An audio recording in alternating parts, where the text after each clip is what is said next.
bolak-balik secara teratur melalui titik keseimbangan.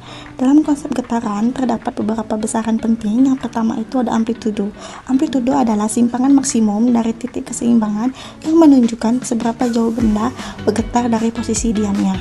Amplitudo juga berhubungan dengan energi getaran, yang dimana semakin besar amplitudo, semakin besar pula energi yang dimiliki benda. Yang kedua itu ada frekuensi. Frekuensi menunjukkan banyaknya getaran yang terjadi dalam setiap detik dan menggambarkan seberapa cepat suatu benda bergetar. Yang ketiga itu ada periode. Periode adalah waktu yang diperlukan untuk melakukan satu kali getaran penuh. Nah, ketiga besaran ini saling berkaitan dan membantu memahami sifat serta karakteristik dari suatu getaran. Siapkan alat dan bahan seperti jeruk, busur, tali, mistar, gunting, dan stopwatch.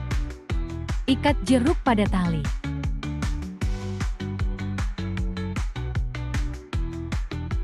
Ukur panjang tali dari titik gantung hingga pusat bandul 50 cm 0,5 meter.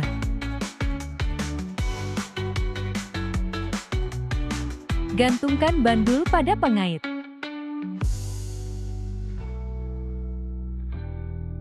Tarik bandul dengan sudut kecil 10 derajat lalu lepaskan tanpa dorongan.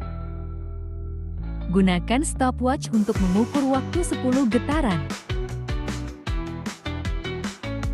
Waktu menunjukkan 13 detik untuk 10 kali getaran. Ulangi langkah tersebut sebanyak 3 kali. Lakukan hal yang sama untuk getaran sebanyak 20 kali. Waktu menunjukkan 27 detik untuk 20 kali getaran.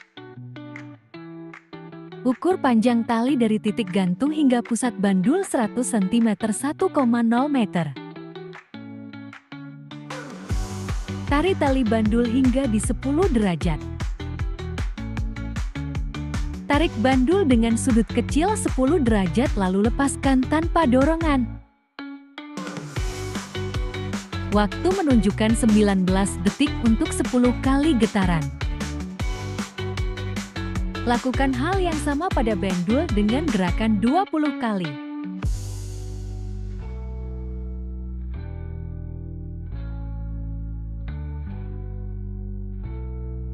Waktu menunjukkan 38 detik untuk 20 kali getaran.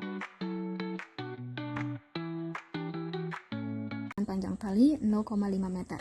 Periode dan frekuensi cenderung konstan, di mana meskipun jumlah getaran yang diamati berbeda, yaitu 10 getaran pada set pertama dan 20 getaran pada set kedua, nilai rata-rata periode dan frekuensi yang diperoleh sangat berdekatan atau relatif konstan, di mana periode rata-rata berada pada kisaran 1,3 hingga 1,35 detik.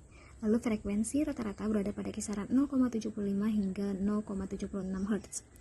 Dan juga periode bandul itu bebas dari jumlah getaran, di mana hasil ini itu mendukung teori fisika bandul sederhana yang menyatakan bahwa periode bandul tidak bergantung pada banyaknya getaran yang diamati untuk mengukurnya, selama panjang tali dan percepatan gravitasi tetap. Perbedaan kecil yang ada 1,3 dengan 1,35 detik itu kemungkinan besar disebabkan oleh galat atau kesalahan sistematis dalam pengukuran waktu. Percobaan bandul sederhana dilakukan dengan menggunakan tali sepanjang 1 meter. Pengamatan ini dilakukan untuk jumlah getaran sebanyak 10 kali dan 20 kali. Dalam rata-rata periode dan frekuensi yang dihasilkan, untuk panjang tali 1 meter adalah 1,9 detik dan 0,5 Hz. Hasil ini menunjukkan bahwa untuk panjang tali yang tetap yaitu 1 meter, periode dan frekuensi getaran bandul bersifat konstan. Meskipun jumlah getaran yang diamati itu berbeda-beda, yaitu 10 kali dan 20 kali. Sesuai dengan teori bahwa periode bandul hanya bergantung pada panjang tali dan percepatan gravitasi. Keseluruhan jika dilihat dari grafik periode dan panjang tali, itu semakin tinggi, semakin panjang talinya maka periodenya itu semakin tinggi. Sedangkan jika di frekuensi semakin panjang talinya maka frekuensinya semakin menurun. Jadi dapat disimpulkan bahwa dan percobaan ini terlihat bahwa semakin banyak getaran yang dilakukan bandul maka semakin lama waktu yang dibutuhkan untuk menyelesaikan satu getaran. Nah, dari grafik di atas itu dilihat bahwa semakin panjang tali bandur, besar periode getarannya semakin besar, sedangkan untuk frekuensinya semakin kecil. Hal ini sesuai dengan teori getaran sederhana, di mana periode berbanding lurus dengan akar dari panjang tali.